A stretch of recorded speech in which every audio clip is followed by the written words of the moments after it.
নমস্কাৰ এই মুহূৰ্তৰ বিগ পলিটিকেল নিউজ অতি শীঘ্ৰে কেন্দ্ৰত চৰকাৰ ভংগ হ'বলৈ গৈ আছে মোদী চৰকাৰ ভংগ হ'বলৈ গৈ আছে এই ভৱিষ্যতবাণী কৰিছে প্ৰদেশ কংগ্ৰেছৰ সভাপতি ভূপেন বৰাৰ ফালৰ পৰা স্পষ্ট ৰূপত কোৱা হৈছে অতি শীঘ্ৰে কেন্দ্ৰত কংগ্ৰেছৰ নেতৃত্বত চৰকাৰ গঠন হ'বলৈ গৈ আছে আৰু 2026ত অসমৰ বিধানসভা নিৰ্বাচনত কংগ্ৰেছৰ প্ৰধানমন্ত্ৰীয়ে নিৰ্বাচনী প্ৰচাৰ চলাবলৈ অসমলৈ আহিব এই মুহূৰ্তত জনাইছো এই বিগ পলিটিকেল নিউজ শীঘ্ৰে ভংগ হ'ব মোদী চৰকাৰ এই ভৱিষ্যতবাণী কৰিছে প্ৰদেশ কংগ্ৰেছৰ সভাপতি ভূপেন বৰাই যিকোনো মুহূৰ্তত নীতিশ কুমাৰ চন্দ্ৰবাবু নাইডুৱে পাভলুটি মাৰিব বহুকেইগৰাকী বিজেপি সাংসদ আৰু এনডিএৰ সহযোগী দলৰ সাংসদ ৰাহুল গান্ধীৰ সৈতে যোগাযোগত আছে 2026ত অসমৰ বিধানসভা নিৰ্বাচনত কংগ্ৰেছৰ প্ৰধানমন্ত্ৰীয়ে নিৰ্বাচনী প্ৰচাৰ চলাব সহযোগী দলক বঞ্চিত কৰিছে বিজেপিয়ে তাৰো ফল ভুগিব লাগিব বিজেপিয়ে অতি শীঘ্ৰে দেশত পৰিৱৰ্তন হ'ব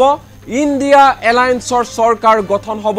কেন্দ্ৰত এই ভৱিষ্যতবাণী কৰিছে প্ৰদেশ কংগ্ৰেছৰ সভাপতি ভূপেন বৰাই সংবাদ মাধ্যমৰ সন্মুখত স্পষ্ট ৰূপত ভূপেন বৰাৰ ফালৰ পৰা কোৱা হৈছে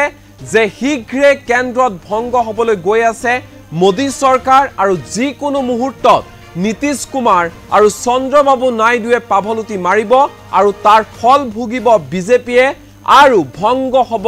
মোদী চৰকাৰ এই মুহূৰ্তত ভূপেন বৰাৰ মন্তব্য আমাৰ লগত আছে কি কৈছে শুনো আহক আপুনি যেটো কৈছে তৃতীয়বাৰৰ কাৰণে মোদী চৰকাৰ আহিছে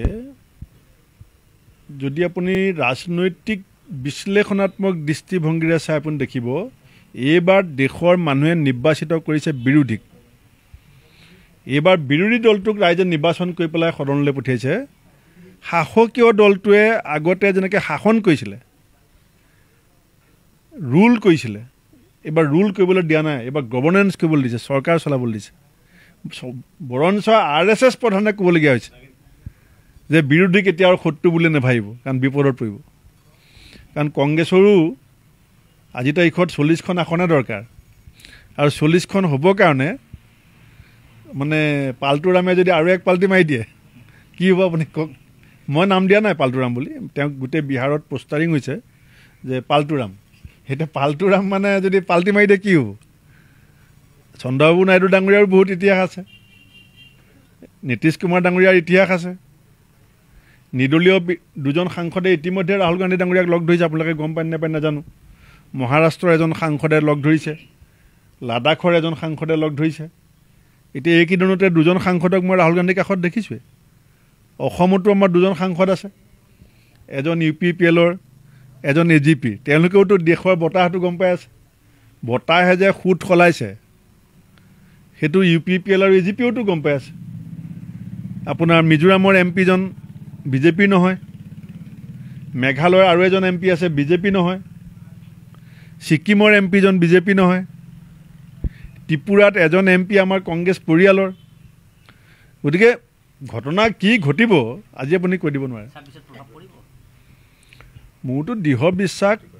26 চনত অসমৰ নিৰ্বাচনত কংগ্ৰেছৰ প্ৰধানমন্ত্ৰীয়ে কেম্পেইনিং কৰিব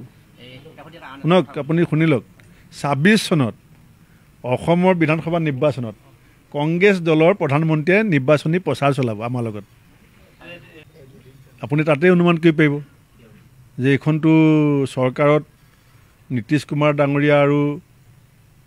চন্দ্ৰবাবু নাইডু ডাঙৰীয়াৰ বিশেষ কিবা প্ৰভাৱ পৰিছে বুলি মই নাভাবোঁ কাৰণ মন্ত্ৰীসভাটো চেঞ্জেই হোৱা নাই যদি দুইজন ব্যক্তিৰ প্ৰভাৱ থাকিলেহেঁতেন তেওঁলোকে প্ৰভাৱশালী মন্ত্ৰিত্ব পালেহেঁতেন গতিকে আপুনি অনুমান কৰিব পাৰে এই চৰকাৰৰ ভৱিষ্যত কেনেকুৱা হ'ব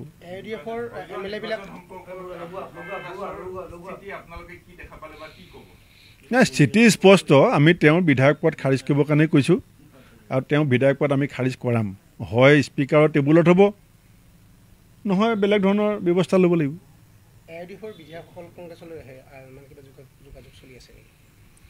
মোৰ লগত যোগাযোগ নাই কিন্তু আমি এটা সিদ্ধান্ত ল'ব বিচাৰি আছোঁ আমাৰ পলিটিকেল এফেয়াৰ্ছ কমিটি মিটিঙত আলোচনা হ'ব